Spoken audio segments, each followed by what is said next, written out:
I've got this tremendous job to announce the new ACS strategy for the next couple of years. Before I do that, I'd just like to take you on a little journey. 18 months ago, the ACS looked at the horizons about what ACS is going to do for the next 10 to 20 years, and looking at all the changes that's been disrupting our business models, businesses, government policy change, and many, many things. We went on a journey of 18 months, where it took me and Andrew, the CEO, members of the board, and Congress to different parts of things. We visited the Tesla car factory in San Francisco. I had the opportunity to go on the Australian mission to do a cybersecurity RCA conference, and we also visited the CES Innovation Show in Las Vegas. So we look at all this innovation and things that's happening around the world. In that time, we had the opportunity to visit two Australian landing pads in San Francisco, as well as in Shanghai. So this is accumulation of an 18 months work with our Congress, our members, our board members, our membership across the country. In that time, I also had the opportunity to visit Sir Tim Berners-Lee. He was given his Alan Turing Prize of $1 million at the 50th Alan Turing Award in San Francisco recently, at our sister society, the ACM Alan Turing Award. So in the list of all the Nobel laureates of the ICT world, including Vint Cerf, and all the people that you probably heard of teaching, writing books that you've encountered over the many years of your professional life. Vint Cerf and Tim Berners-Lee were recipients of the Alan Turing Award. So in that occasion, he was given his $1 million for his contribution to the founding and the establishment of the World Wide Web, while Vint Cerf for his part in laying the foundations and the discovery of the internet. And I have just going to mention some words from this inspiration song that just happened to hear when I was staying in this hotel at Union Square, the Westin in San Francisco, into that period. And at a particular time at night, at 11:30 precisely, the saxophonist would come and play underneath my window this song. And for 4 days, I had the fortune to hear the song repeating every time at 11:30, except for the last night when I was at the baseball, which took forever to finish. So I didn't get back in time to hear the same song again for the fourth time. And I'm going to quote you a short phrase from that song, because at the end of my speech, I like to ask you where the song came from. And it reads like this: somewhere over the rainbow, where skies are blue, where dreams that you dare to dream really do come true. So ladies and gentlemen, on that note, I'd just like to start off with the speech that I've been prepared for me. For those of you who have been involved with the Australian Computer Society over the last 50 years, we have played an active, innovative, inspiring role in the technology industry. But now our focus must be on the future. What role should Australia play in the global digital economy? And as a professional association for ICT, how does the ACS help business, government, academic, and civil society realize those ambitions? And that's why I'm very proud to be here today as the president of the ACS to announce the launch of the next 5-year strategy designed to empower the ACS, the society with a capital S, to deliver on its vision, a vision for Australia to be a world leader, developing technology talent that fosters innovation and creates new forms of value. This strategy is built on 3 C's. The 3 C's stands for capacity, capability, and catalysts. So capacity is about providing sufficient resources. How do we ensure Australia have enough ICT professionals to meet its economic growth? The ACS will lead a national drive to support the development of resources within the technology industry, but also across academia, business, civil society, and government. This means growing our domestic skill base while attracting top talent from around the world. As you know, talent is a global thing, and we are competing to have the best and the brightest to work in our nation. We will be promoting the study of science, technology, engineering, and mathematics, STEM, encouraging young people to take up technology careers right up from primary school to secondary school and then into the tertiary and the higher education sector, improving the employability of graduates and working to improve workforce diversity. At the same time, we will validate the qualifications of skilled workers from overseas while building and maintaining valuable international relationships. The second C is capability. It's about the development of superior skills. What skills do we need as a nation to make the best of opportunities presented by an increasing digital society? The ACS has an important role to play in making sure Australia can meet these demands as technology becomes increasingly pervasive in all aspects of our personal and professional lives. So it means strengthening the profession. It means setting the benchmarks, connecting members with other like-minded professionals, and providing education where it is needed. So looking beyond the technology sector, we will support by identifying the need for specific skills and facilitating the development and capability while strengthening technology management and governance.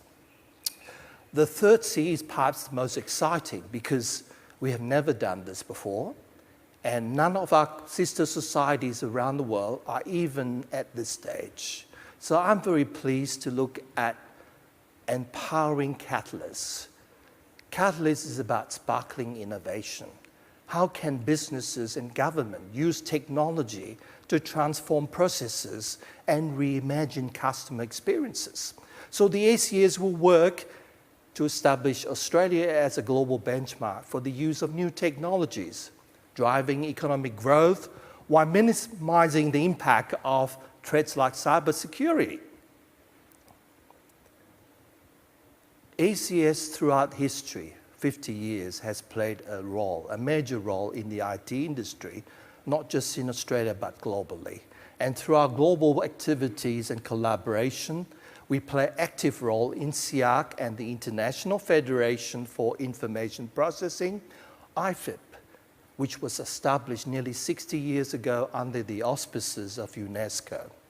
An increasing number of our members now are certified professionals and certified technologists, which are also accredited and recognized internationally through the IFIP, International Professional Practice Partnership, IP3 for short. That's a mutual recognition scheme that we have with our sister societies around a number of countries around the globe. So the ACS was the very, very first international computer society to be mutually accredited under IP3. So we should be very proud that not only Australia leads the world in many things, but the ACS plays a major role in international ICT affairs.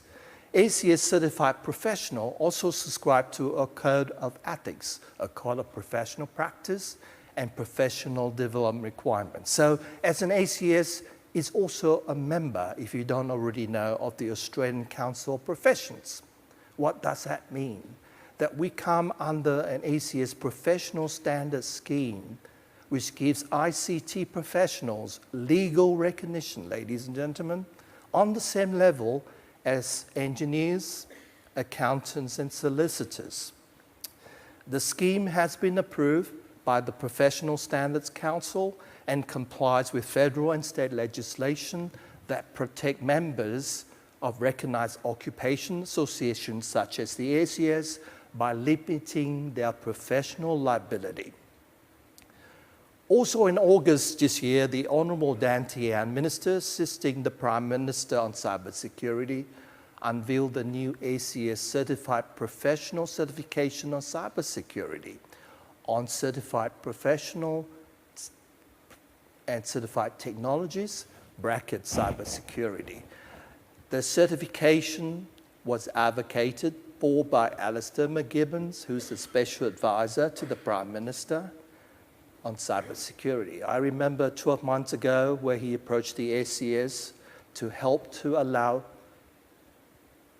what we do to promote and validate ICT expertise in this discipline so that we can provide a clear benchmark for not just the industry, but also for government. So the cybersecurity specialism is one of the very first initiatives in the world, I must add, backed by a government regulatory scheme that I've just mentioned. So we should be very proud that the ACS is leading in that space, not just in Australia, but internationally.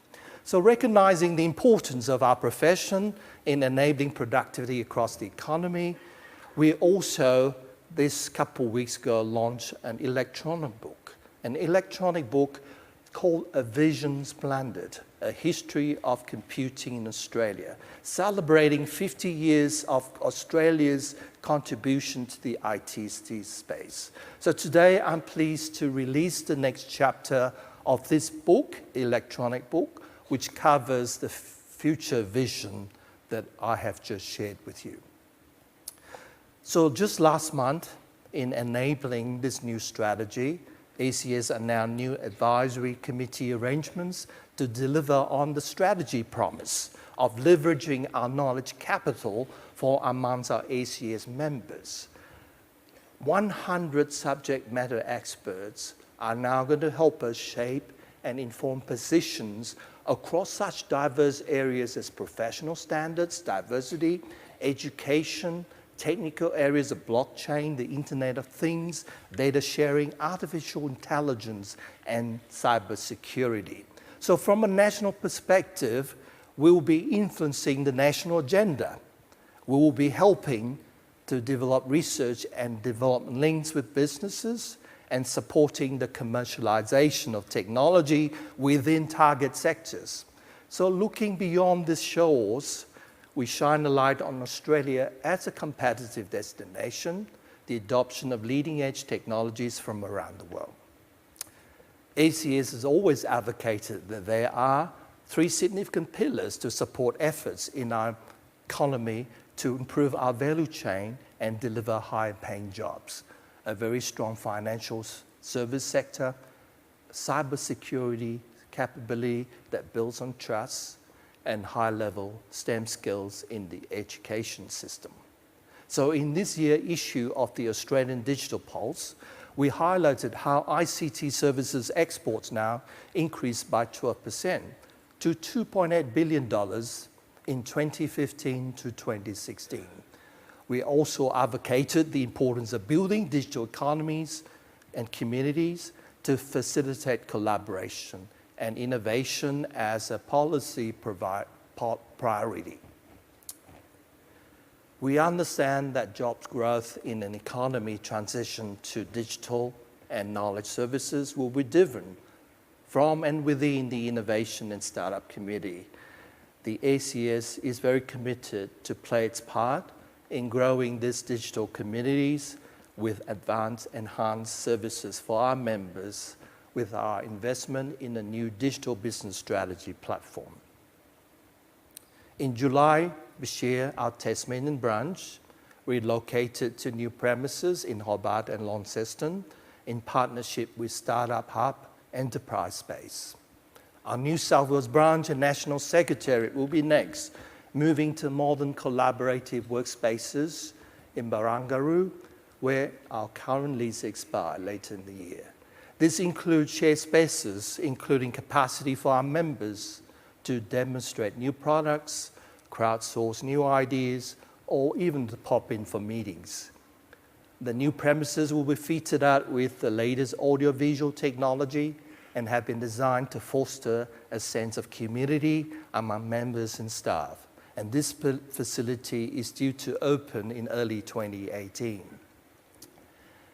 As part of this, the ACS will also be establishing its own accelerator hub within the ACS workspace to contribute and foster sustainable Australian businesses and entrepreneurs, and to provide additional opportunities and economic growth for the Australian economy. The ACS acceleration programs will be attractive to small businesses looking to scale. The focus for ACS will be to demonstrate domestic job creation, both within the accelerator and importantly in the broader economy. So ladies and gentlemen, this is a very new initiative. It's a journey down the yellow brick road. It's some of the words that we use today in the panels, a moonshot for the ACS. It's a brave new venture. It's looking at all the possibility, all the benefits, as well as all the challenges. ACS has that core capacity and capability and experience over 50 years. We have been working in professional education, university accreditation, certification, and member services. So with our over 24,000 members in Australia and around the world, calling upon for collaboration opportunities, it is an influential communication channel for us, not just through our online magazine, Information Age, but to share success stories with a broader community. Our accelerator brings unique benefits to the table. One last area that I'd like to share is also highlighted in this year's digital polls, and this is the need to improve the measurements for our digital economy and our workforce. We hear much about skill shortages, and the reality is, through digitization and automation, we are seeing traditional professions converge in the law, accounting, medical, you name it, it's happening. ACS will work with industry to identify ways to improve the current standard of the ABS job classification, the ENSCO standards definition, so that they are reflective of contemporary practice and makes recommendation to the Australian government for its adoption. So I'm very proud to lead ACS at this time of emerging and converging technologies, of the huge rapid uptake of artificial intelligence, IoT, blockchain, you name it, it is all happening. And as some of my past presidents said to me, you guys are still talking about the same thing. And I said, yes, we are. But now we are actually looking in the face rather than thinking about it when we're watching Star Trek. So that, ladies and gentlemen, is that difference. So this society, with this new strategy, will be well placed to continue to aspire to inspire success in Australian government, industry, and the community for another 50 years and more. So thank you, ladies and gentlemen, on that note. Thank you for your participation, and thank you for hearing this speech. So just one last question, as I said, starting my speech, somewhere over the rainbow, dreams, where dreams you really dare to dream will really come true. Who wants to come up with the name of that song? Wizard of Oz. It is a movie. It's also a song. So this saxophonist was playing this song for 3 days of my time in San Francisco at 11:30 every night, and he keeps on repeating. And I said to myself, what is this guy trying to tell me? And he's trying to tell me that somewhere over the rainbow, there are blue skies. We have to dare to dream the impossible dream. And that's what Startup Accelerator Incubation is about. We have to have the guts to step forward and says, we want to be an innovative nation again. We want to take the risk, a measured risk, yes. But we need to have the courage and the creativity to move forward. So ladies and gentlemen, with this new accelerator initiative with the ACS, share with us and come on this yellow brick road and share with us this courage to dream, perhaps not quite the impossible, but feasible dream that would benefit the Australian and our economy. So thank you very much.